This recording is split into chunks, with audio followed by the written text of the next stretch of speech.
Welcome to the Made for More podcast. I'll be sharing my experiences along with some actionable advice to take your leadership to the next level. Introducing your host, it's me, Ali Nitschke. I'm a leadership and courageous conversations expert, a Nutella lover, a mother of 4 young boys, a wife, and a dance floor junkie. I'm here to give you the motivation you need to level up, lead yourself, lead your team, and your business. Let's go.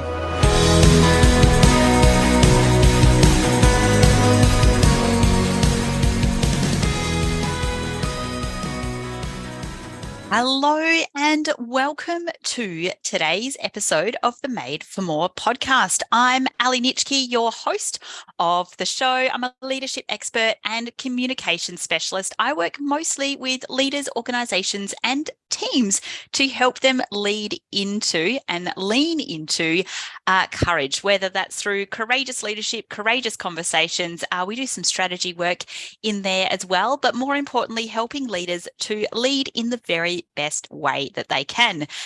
Today's episode is a little bit different to my regular leadership broadcasting. Today is really all around reflecting and celebrating. For right now in Australia, it is the end of the financial year, or coming up to the end of the financial year.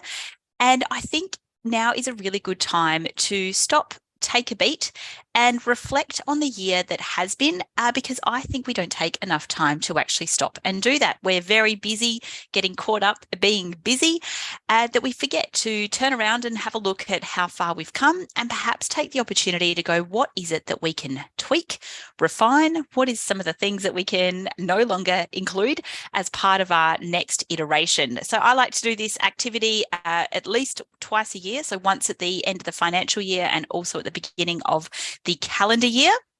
But what I wanted to take you through today was really around my reflect and celebrate process. I do this with my clients. I do this as a workshop, but it's a really powerful tool to just take some time to reevaluate and evaluate what's working, what's not, but more importantly, sort of where are the areas that you're perhaps neglecting, or where are the areas that you're thriving. So if you are driving, what I'd highly recommend you do is listen in, of course, but save this episode for later so that you can download the workbook that goes with this. So the workbook, the workbook, you can find that at madeformore.com.au/reflect. And I would highly encourage you to download that and make your way through it and follow along. So let's jump into it. And I think when we're coming to the end of the financial year, it's important to remember that there's something beautiful about the beginning and the ending of time periods. So I love a new year. I love a new financial year. I love a new calendar year. Heck, I love a new month. I love a new week. I'm one of those crazy people that absolutely loves a Monday. Mondays are probably my favorite day of the week. You know, there's something just about a fresh new start to the week. But what I'd encourage you to have a think about now, as you're going through the success wheel, which I'll take you through in a moment, is just to really think about what it is that you're proud of, what it is that's worth celebrating, what went really well, what's going less well that you can tweak and work on. So what I want to take you through is what we call our success wheel. So the Made for More success wheel, I kind of think of it a little bit like the pizza slice of life. But what I want you to understand before we dive into that is just take a moment to understand some of the significance of this work. The success wheel, it's a really, really powerful tool that allows you to evaluate different aspects of your life or our lives and really gain a holistic perspective to see that we can get some consistency in those slices of life, or the pizza wheel. And each of these are representing key areas of worth reflecting upon. So there's 8 different areas. So today we're going to have a look at each of those slices in detail to uncover some of those valuable insights along the way. Now, for some people, this feels a little bit like a slap in the face if you're not someone who regularly practices reflection. For others of you, you're probably wondering why I'm still talking and wanting to get into the nitty gritty of it. So we will do that as well. Of course, if this does end up being a bit of a slap in the face, feel free to reach out to me. You can find me on all the socials. I hang out mostly on LinkedIn. Just look up Ali Nitschke, Allynitschke, and reach out to me if that's the case. Otherwise, you can reach us on all of our social channels as well.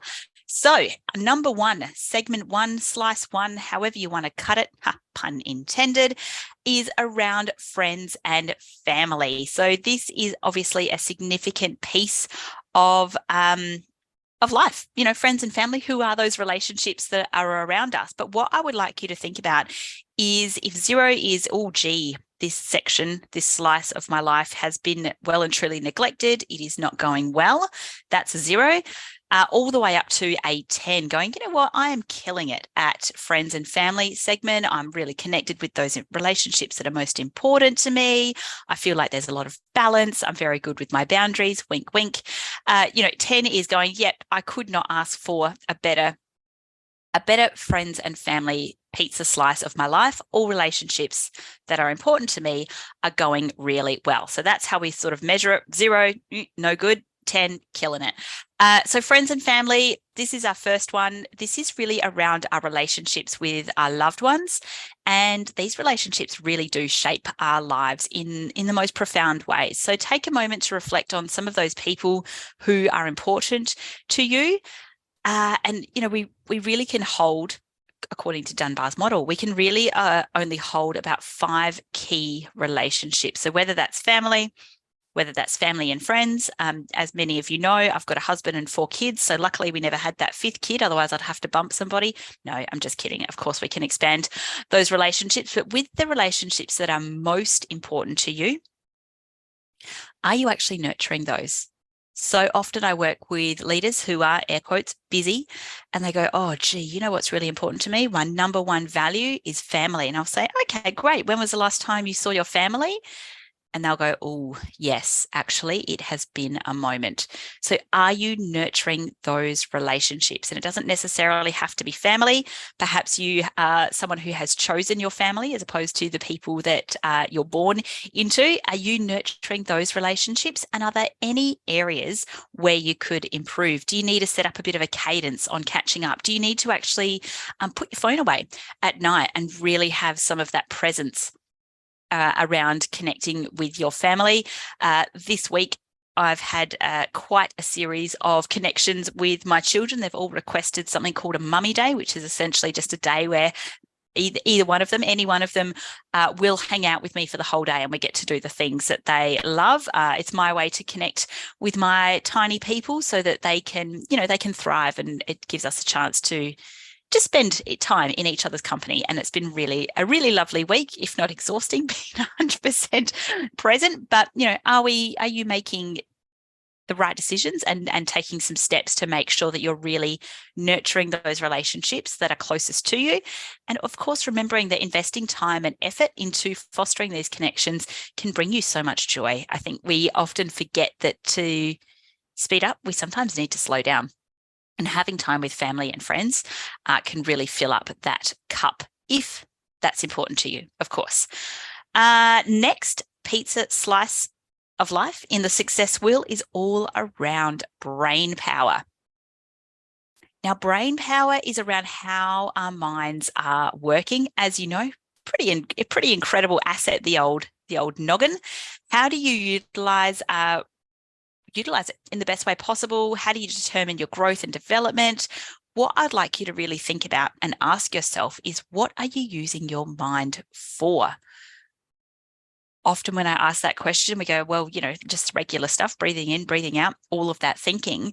But interestingly, when it comes to our thoughts, have a guess at how many thoughts you think we have in a day, and it will astound you. But the answer is somewhere between 80 to 95,000 thoughts per day. And if that's wigging you out a little bit, then yes, that's why we're so tired and why we need to power down of an evening. But of those thoughts, 90-odd thousand thoughts that we have each and every day, about 95% of those are the exact same thoughts we've had yesterday. So when we're talking about how you're utilizing your mind, are your thoughts helpful? Is the itty bitty shitty committee taking over? Or are you actually, putting in some good thoughts, some positive affirmations? Are you filling your mind with helpful consumption. And I don't mean alcohol consumption, I mean things on social media, things on Netflix. What are you doing that is actually helping you use your brain power? What are you using your mind for?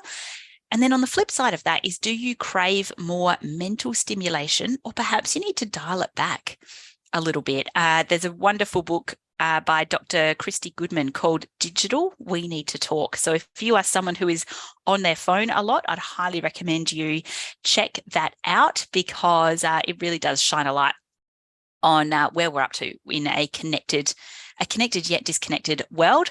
But also in terms of dialing it back, as many of you know, I'm a huge advocate for meditation. I've been practicing daily meditation for, I reckon, consistently now for nearly 3 years. And it absolutely helps my mind do all of the wonderful things that I need it to do. But it also gives me a chance to kind of decompress if I'm feeling stressed and overwhelmed. And it gives me an opportunity to really gain that clarity. So if you're someone who has yet to practice meditation, highly recommend you download the Insightly app and just choose one. It doesn't need to be, 3 hours of deep meditation every day. Just start with 2 minutes or maybe 5 minutes a day and build up that consistency. And let me know how you go. I'd love to hear what you think about it. But let's have a look at exploring some of the ways that you can expand your knowledge. What are you using your brain for? Are you learning new skills? Are you learning new information? Are you challenging yourselves intellectually? Are you giving it a little bit of a blowing the cobwebs out, so to speak?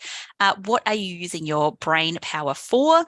And from a scale of 0 to 10, going 0, I'm not using my brain that much at all, actually. It's just rinse and repeat every day, versus, yet I'm really conscious of the thoughts that I'm thinking. I'm really conscious of the information I'm consuming.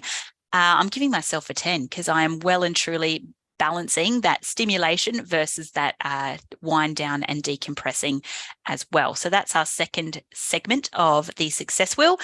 Number 3 is all around health and recreation. So our physical and mental well-being will greatly influence our overall quality of life. I know that, you know that. Are we consistent with our physical activity? Probably not. Why do we do the things that we do when we know what we know? If I could answer that question, that would be wonderful. But, are we keeping ourselves physically moving? Are we keeping our mental health on track? And I think we really need to be focusing on optimal health as well, not just overall health, but going optimal health. What is it that we want to be looking at physically? What about our emotional health? What about our gut health? Are we putting good food in? Are you taking your vitamins? Are you getting enough sleep?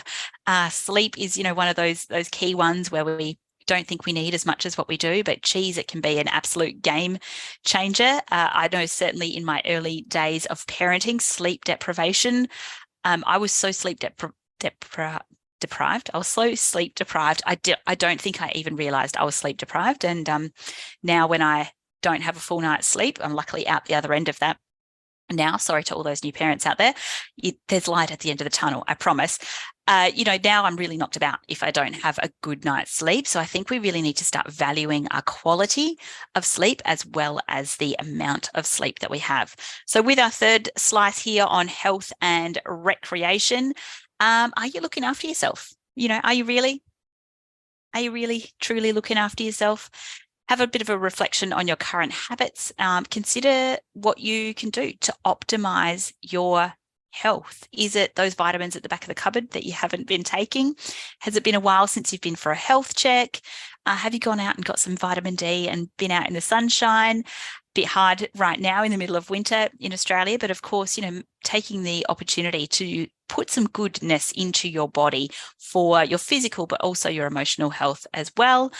And having a look at how you can start incorporating some recreational activities into your daily routine for balance and rejuvenation. So giving yourself a score between 0, going, actually, I'm not doing much at all for my optimal health, to a 10, going, yes, I have got a very wonderful routine in place. It's working for me. I am continuing it day in and day out, because consistency, as John Maxwell says, consistency compounds, and that's why it's so important. I'm giving myself a 10 on health and rec because I'm killing it. Our next one is around time. So time is one of my favorite topics. I've won 3 awards in a row now, 3 years in a row around time and productivity. I'm someone who bends time a lot. With 4 kids and running a successful leadership consultancy, you need to make sure that you can bend time and do a lot in a very short amount of time. One thing that my clients always say to me is, God, I just need 25 hours in a day, or I just need an extra day a week. And I think we don't actually need more time. We just need to be better at how we spend our time. We're very good at wasting time. We're very good at time leaks. So it's important to kind of recognize where you might be spending your time, and are you spending it on the things that matter the most? And are you spending it on the things that are most important to you? A good one to have a think about. Interestingly, Brendan Burchard, who is a high performance expert in the States, has gone through and surveyed hundreds of thousands of high performers across CEOs and C-suite and Olympians and incredibly highly talented and highly performing people. Along with that is your regular run-of-the-mill people as well. And what he has developed in one of his books, which is 6 Habits of High Performance, he looks at what kind of differentiates those 2 types of people, what makes someone a high performer versus someone that doesn't.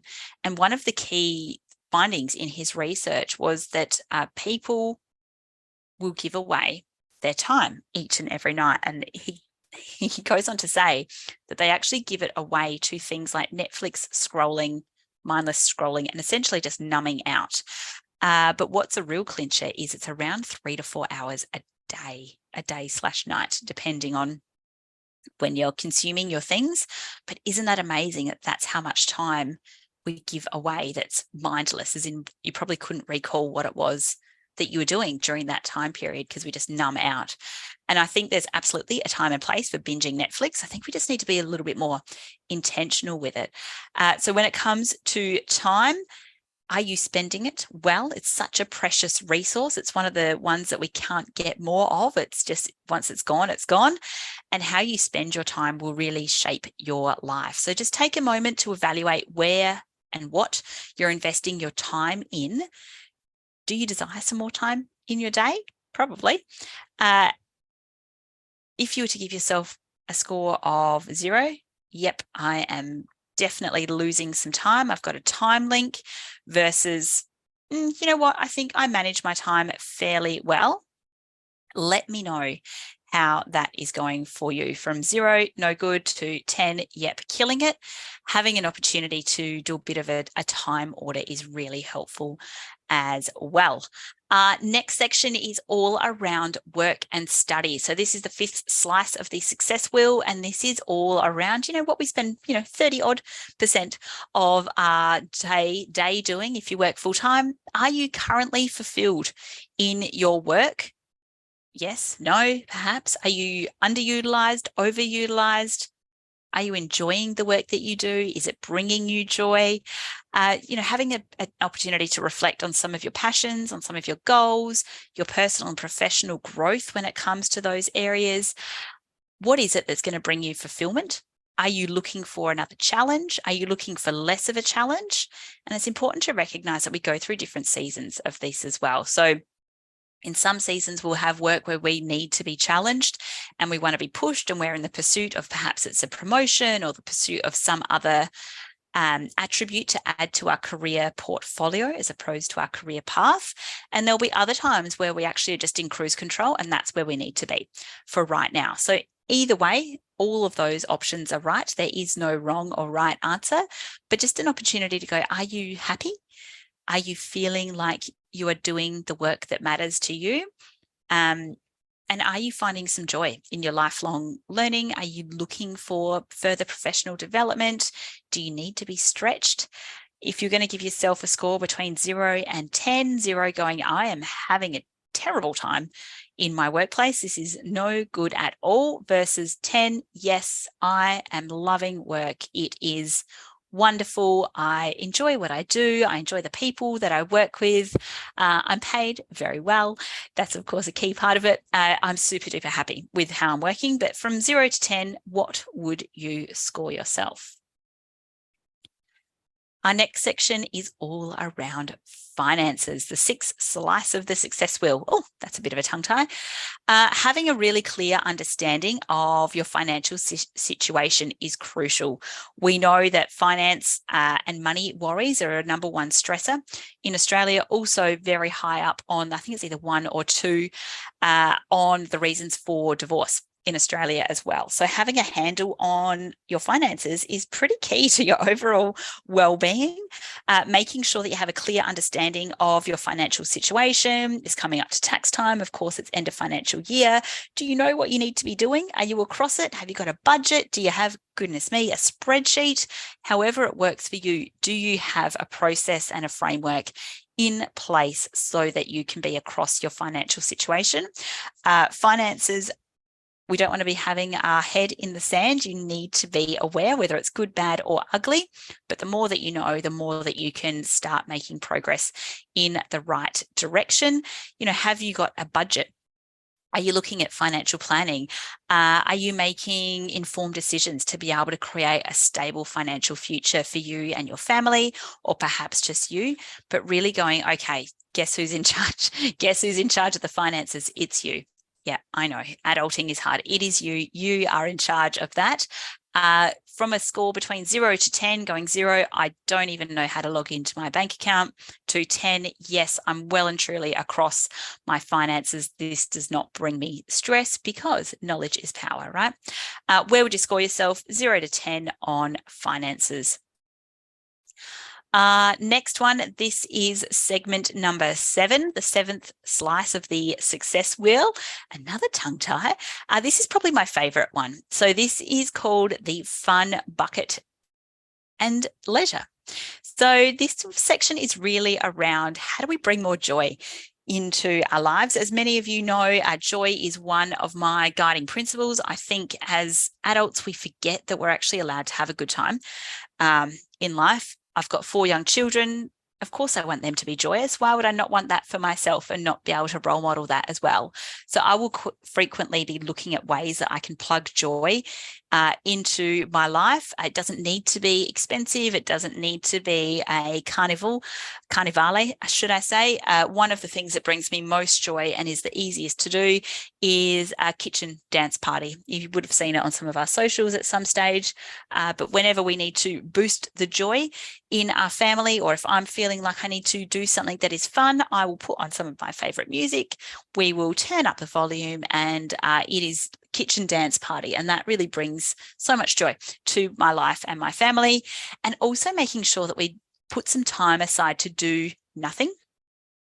I think in this day and age, in 2023 and beyond, we're overscheduled. We tend to, book our calendars until the nth degree. It's very structured. We tend not to have leisure until we're on holidays, and then we feel guilty about doing nothing. What about if we just actually put a little bit of leisure, scheduled some leisure time into the weekend, so you can have a block of time where you'll go, you know what, I'm doing nothing, or this is blank space. I can do whatever I like. So making sure that you've got some leisure time in there, relaxation, and doing things just for fun and just for the sake of it. So taking a moment to consider what activities perhaps bring you joy and recharge your batteries.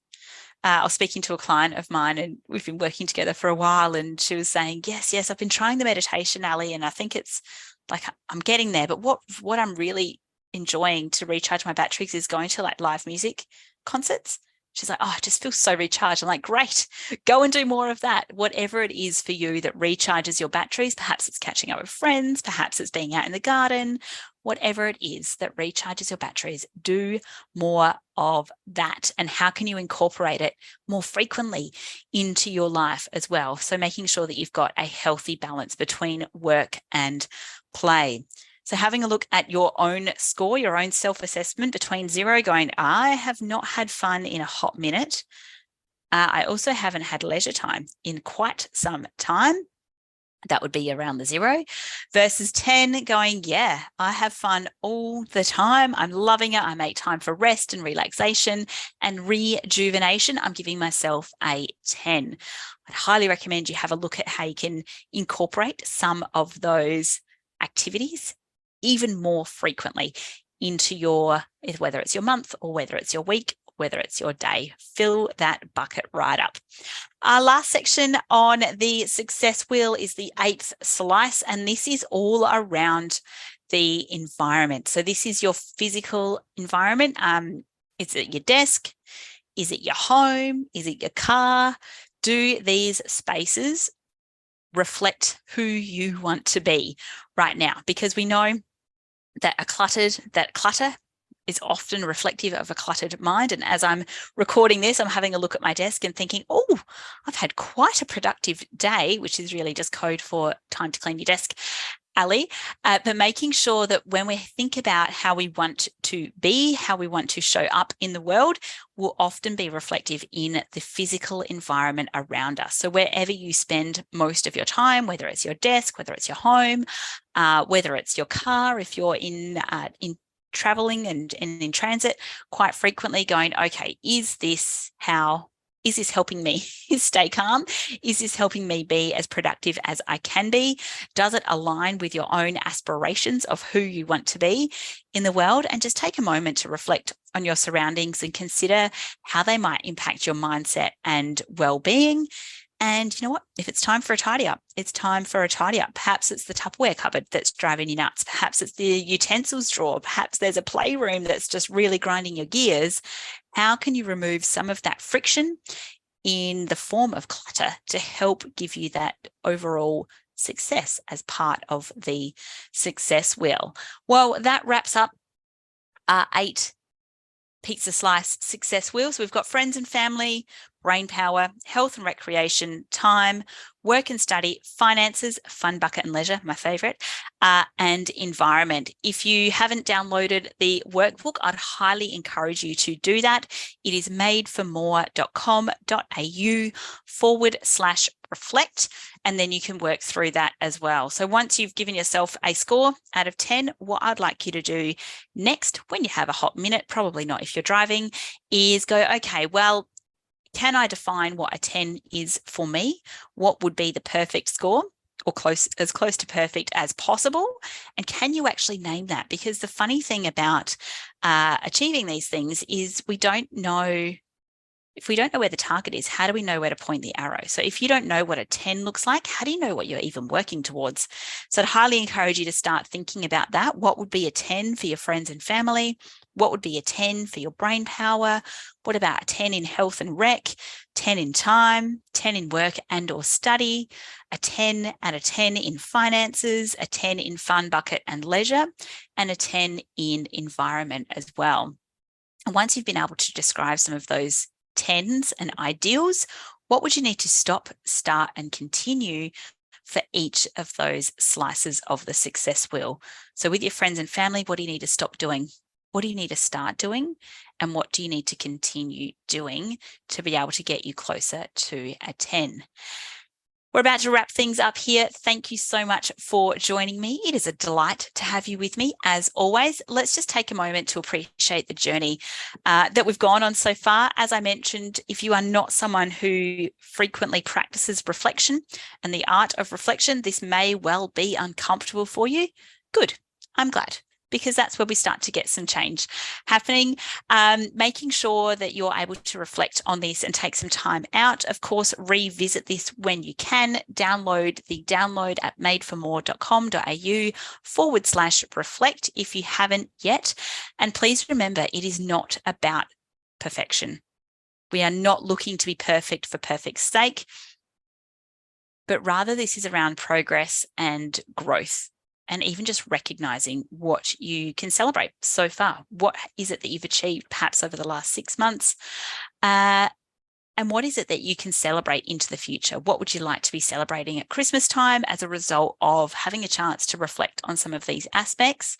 And then setting some meaningful goals for either the end of the year, the next 6 months, or perhaps you're going to go the full financial year and set some goals for the financial year. So thank you so much. I would love to hear from you, particularly if you're looking at some goal setting. Flick me a line. You can do that on socials or hello@madeformore.com.au. Thank you so much for joining me today. I hope you found this episode to be insightful and perhaps even thought-provoking. If you've got any questions or would like to share your experiences, feel free to reach out to us on the socials. As I said, we hang out mostly on LinkedIn, or if you're my generation, you're probably on Instagram. I'm there too, ali.madeformore. Or you can reach out to us through the website. Until next time, eat the frog, be the bird, get the worm. Bye for now. Thank you so much for joining me today. If you enjoyed this episode on the Made for More podcast, please make sure you subscribe to receive future episodes. And of course, 5-star reviews are always welcome on the Apple podcast. If you'd like a copy of the show notes or any of the links mentioned today, check out madeformore.com.au/podcast. And of course, if we aren't connected already, you can find me in all the usual places. Ali Nitschke on LinkedIn, ali.madeformore on Facebook and Instagram. I hope you have an awesome week, and I'll catch you again soon. Bye-bye.